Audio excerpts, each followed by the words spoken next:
views and opinions expressed in the following program are those of the hosts and guests, and not necessarily those of the staff and management of WWDB-TV.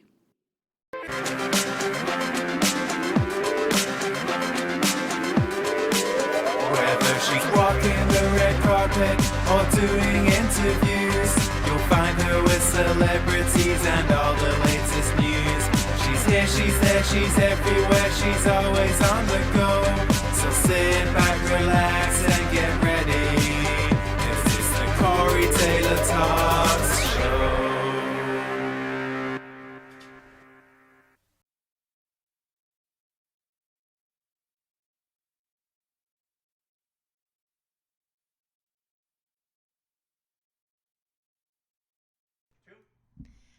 Hello, everybody, and welcome to Corey Taylor Talks, live from Las Vegas. I am so excited to be joined by Kimberly from Be Like Josh Foundation, which is just an awesome foundation. And their little Josh, who it's named after, is just the cutest little thing in the world. And I'm just so excited to have them on. I think they have such a positive message, and they're doing such good things for their dogs and animals. And I'm just so excited to have her on. So hi, Kimberly. How are you? I'm great. Thank you. Thanks for having us. Josh says thank you as well. Hi, Josh. And he's so cute.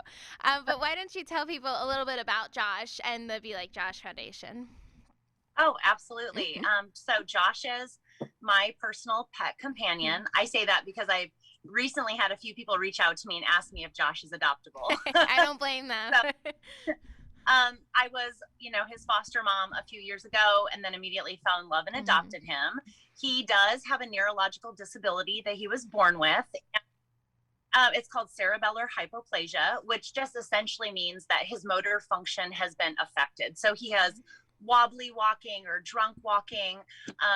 His brain body connection is a little different. And when I first met him, I had never seen that before. Since that time, which I met him about 3.5 years ago, I have learned that the reason we don't typically see this in dogs is because most of these dogs are euthanized upon suspect of CH or upon diagnosis. So it has been a widely held myth and belief by many clinicians that when dogs are born with neurological disabilities, that they won't have a good quality of life. And so they usually recommend euthanasia. So now that Josh has made it onto the scene of social media, and he has so many Josh fans, he really has raised so much awareness. Our platform is enormous. And now we're seeing more of these dogs because people are saying, oh, wow, when they see it, they're like, that reminds me of Josh the Doodle. So I adopted him. I fell in love, and he quickly became sort of like a social media sensation. People were so fascinated, with him. And I think not just as he is obviously adorable, but due to his disability, he sort of moves like an animatronic kind of teddy bear. So that's true. Actually, that's very true.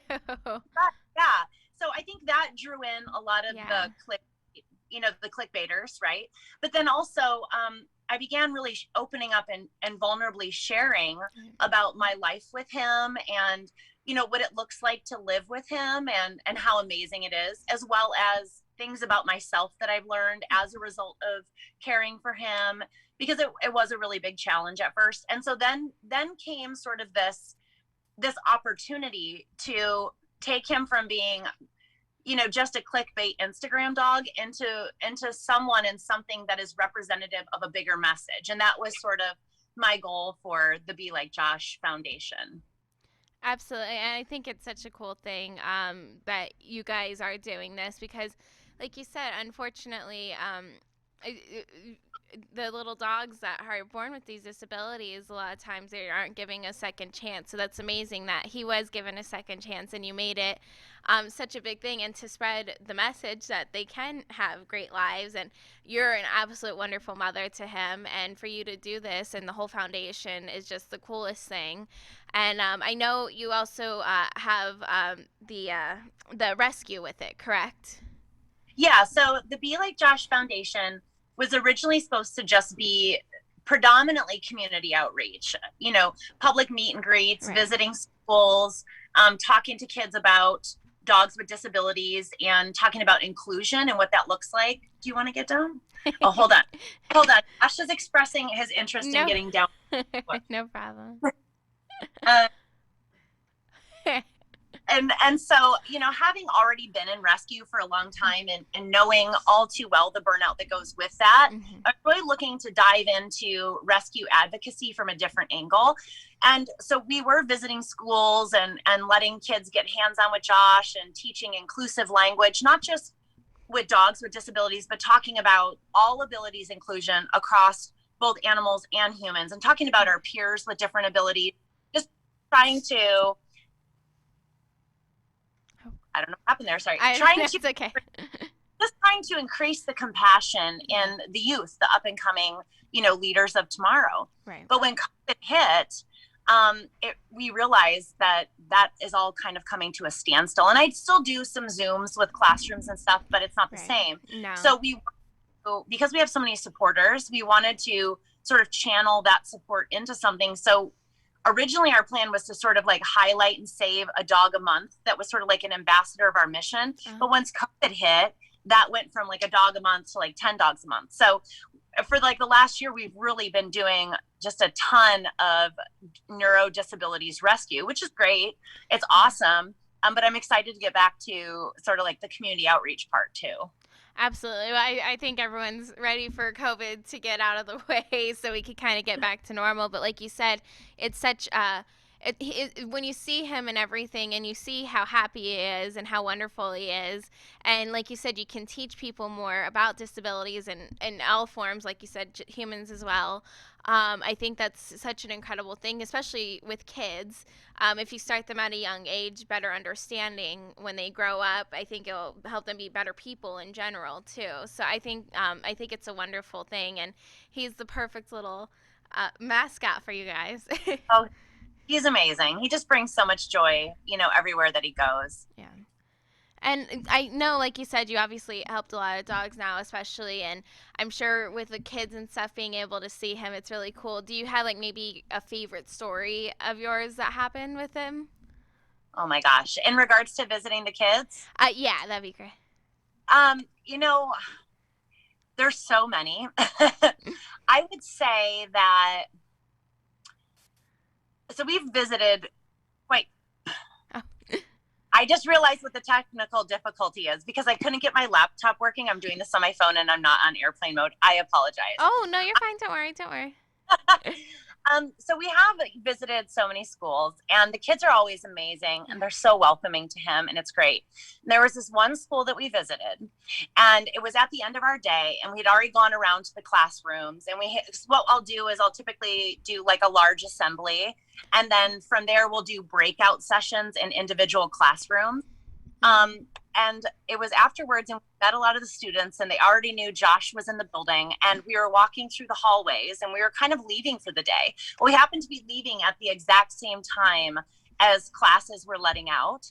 And so the bell rang, and if you recall back like when we were in high school, we happened to be at a high school, you know, all of a sudden the halls go from completely empty to completely flooded, right? The rooms just open and pour out.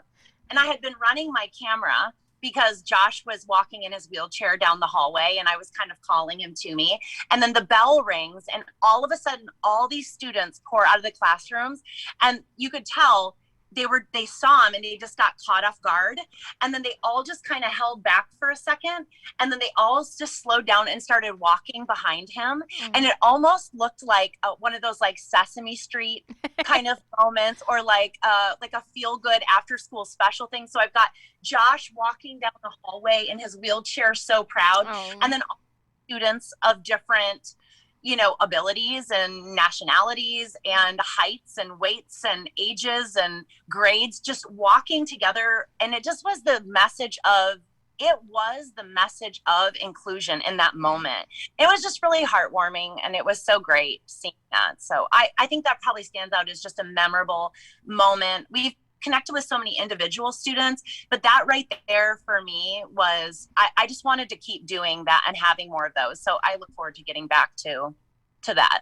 Absolutely. And like you said, that's such an important message and inclusion. And right now, especially, we really need positivity and good people and good things happening. And I think we need to focus more on that. And that will be such a huge difference in the world. And when we get out of here, I think I can't even imagine really how the world's going to be once we get out. But hopefully, if we all work together now and we realize we want to be closer than ever, if we have inclusion and positive people, it'll be such a great world when we get out again. I couldn't agree more. And when did the actual foundation start? Oh gosh.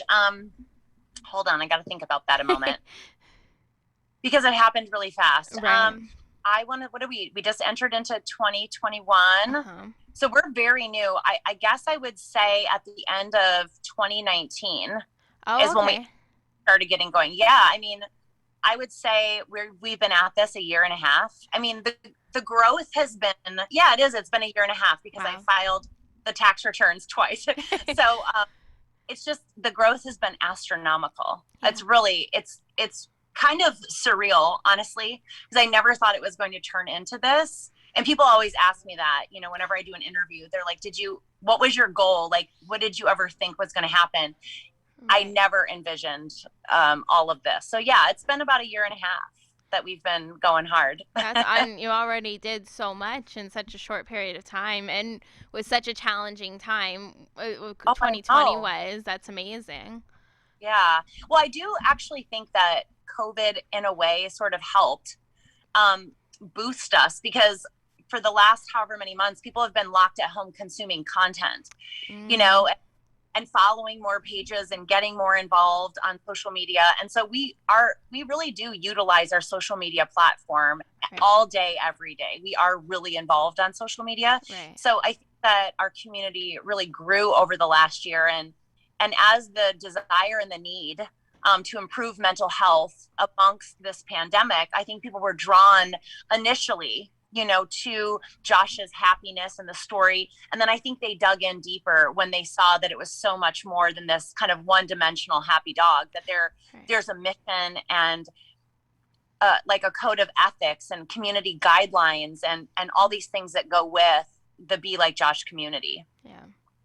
No, I think it's amazing, and that is a really good point, that people, if it gave them something happy to look at and know that something good's going on there. So that even though 2020 sucked, at least hopefully it gave you the boost. Are you able? Because I can't even imagine how much the vet bills and everything are with all the dogs that you helped. Are you able to get the funding and stuff from it? Are like people supporting you guys? Yeah, we have really amazing supporters. And I'm so eternally grateful because honestly, our vetting is, compared to typical rescue, is astronomical. It's through the roof. We spend roughly like our average vetting is $3,000 to $5,000 per dog. And people always ask me if they're like interested in adopting one of our dogs, like, oh my God, how much is your adoption fee? And our adoption fee is really middle of the road. Our average adoption fee is just $200 to $300. Yeah, that's great. So we don't have, we don't ever try to recoup costs through adoption fees, but because of the nature of the disability, the diagnostics for neurology are so expensive. And thankfully, due to our supporters, every dog that we've saved, we've been able to provide diagnostic imaging and the best medical care. That's so awesome. Yeah, I'm very honored that people believe in our message and trust me to, like, they invest in me because they trust me. And I'm very honored to have gained that trust and support.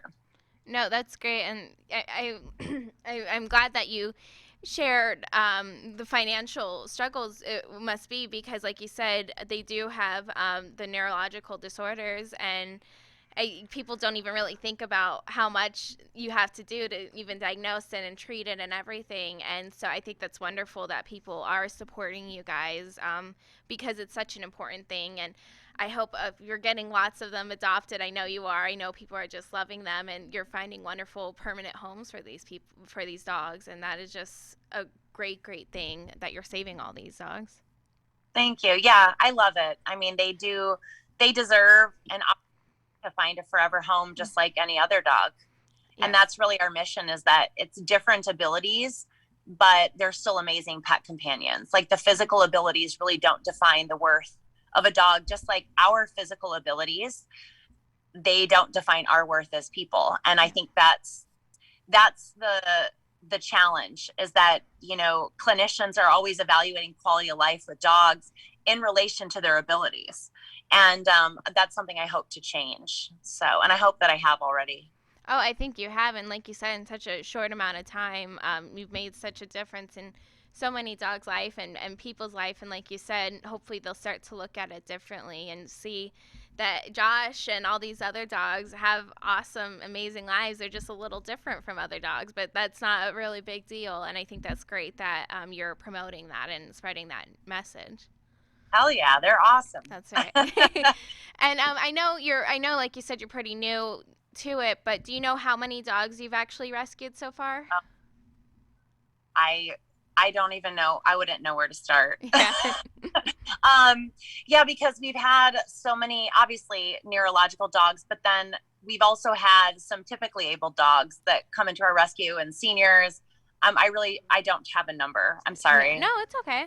But Which I wish I would have thought to gather that stat before this interview. no, you're fine. But it's a lot though, and in such a short amount of time, I'm sure a very big number. Yeah, I think especially, I mean, I don't think it's like on par with a high volume rescue, but considering the type of rescue that we do, I do think it's a very high number considering the type of rescue that it is and all that goes into each case. Absolutely. No, and either way, even just one is such a big difference, but you save so many, and hopefully ones that you don't even realize because people have been seeing Josh and seeing your foundation and everything. Hopefully there's many more across the country, across the world that are getting saved because of it. Yeah, I think that's one thing that my goal for this year is to actually, even though I interact with the platform a lot, I often forget that just posting on our platform and sharing information and sharing awareness in and of itself saves neurological dogs. I forget that. And I don't really lean into that enough. I feel like I need to be actively taking the dogs into my own rescue in my own home. So one of my goals for this year is to rely a little more heavily on our platform to do the advocacy. Just because I'm able to connect with so many people all at once, Yeah. No, it's amazing. Social media, if used in the right way, can be such a great thing, and like spreading the message of it. Absolutely. Yeah. And where can people actually like donate and support, and hopefully some people even adopt? Where can they actually go and do this? Your website, and keep up to date with Josh and everything. Yeah, they can go to our website. It has all of our information there. It's belikejosh.org. We have donate buttons on every page, of course. You can view our adoptable dogs. You can view some of our success stories. You can read our FAQs about what it takes to be a foster. We have all of our forms there. Everything's automated. So they can visit us there, or they can follow us on Instagram at Josh the Doodle, all one word. And we're also on Facebook and TikTok. So. I was going to say you should have a TikTok for him. I'm sure he would do great on there. He does. It's funny.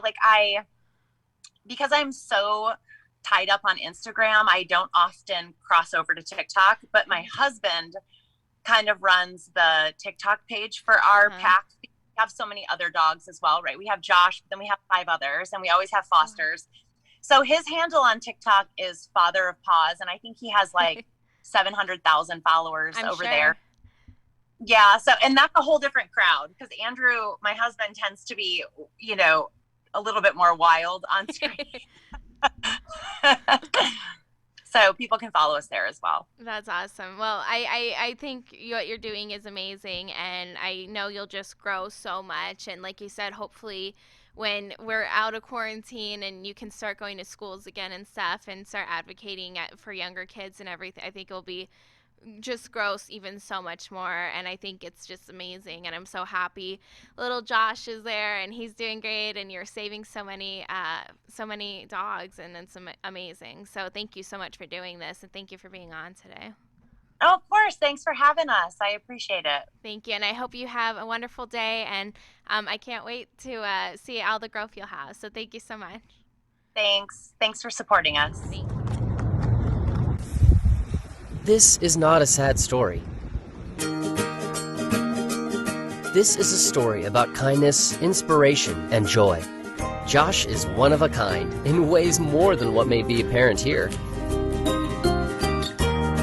When Josh was 10 months old, Kimberly and Andrew became aware of him through the Farm Rescue Group in Arizona.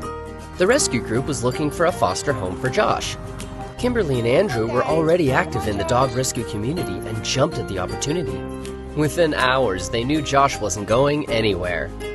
Hi. He had already found his forever home.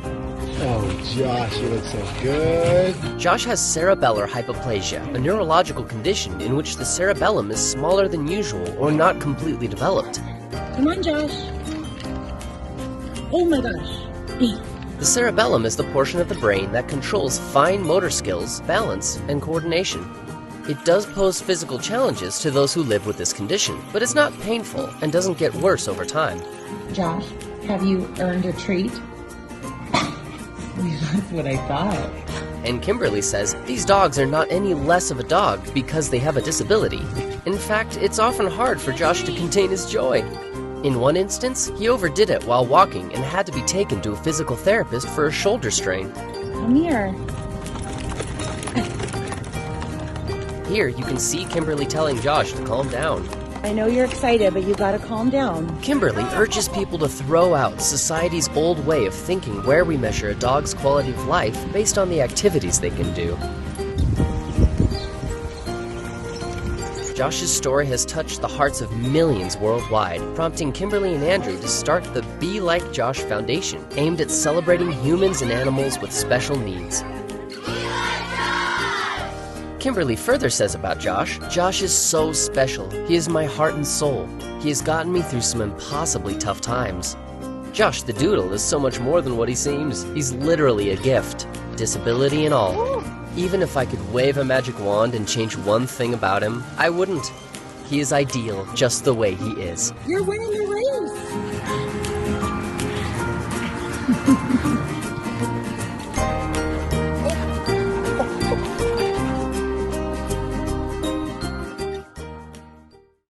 And that was Kimberly with the Be Like Josh Foundation. Please go and check them out. Support them in any way you can. Go and check out their website, belikejosh.org.